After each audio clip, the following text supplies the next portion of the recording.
હાલો મિત્રો, આજે આપણે આવી ગયા છે અર્જન મામાની વાડીએ।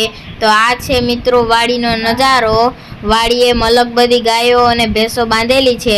આ ભેંસોમાંથી તમને ગમતી હોય તો કહેજો, વેચવાની છે। આ બાજુ ગાયો બાંધેલી છે। બધાને ખાવાનું મળી ગયું છે, લીલું લીલું ઘાસ ખાવાનું મળી ગયું છે। તેથી બધા એ તારે પોતપોતાની મોજ મસ્તીથી એ તારે ઘાસ ખાવાની મજા માણે છે। આપણી જેમ એને પણ બપોરા મળી ગયા છે અને અમે ઈ પોતાના બપોરા કરે છે અને અમે વિડીયો બનાવવાની મજા માણીએ છીએ। આ છે આપણા ફેવરિટ નાના નાના વાછરડા। આને રમાડવાના હોય તો આપણને ખૂબ જ મજા પડી જાય।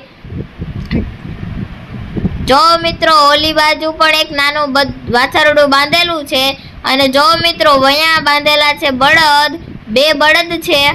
મસ્ત મજાનો પવન વાય છે, કારણ કે વાડીએ નારિયેળી અને બગીચામાં સિકુડી જેવા ઘણા બધા વૃક્ષો આવેલા છે, તેથી ઠંડો ઠંડો મસ્ત મજાનો પવન વાય છે। ભાઈ, વાડીની તો આજ મજા છે। વાડીની લાઈફ એટલે કે મજાની લાઈફ। મને તો વાડીની લાઈફ ખૂબ જ ગમે છે। જો તમને ગમતી હોય તો કોમેન્ટમાં જણાવજો, અને જો તમને અમારો વિડીયો ગમ્યો હોય તો અમારા વિડીયોને લાઈક, શેર અને ફોલો કરવાનું ભૂલતા નહીં।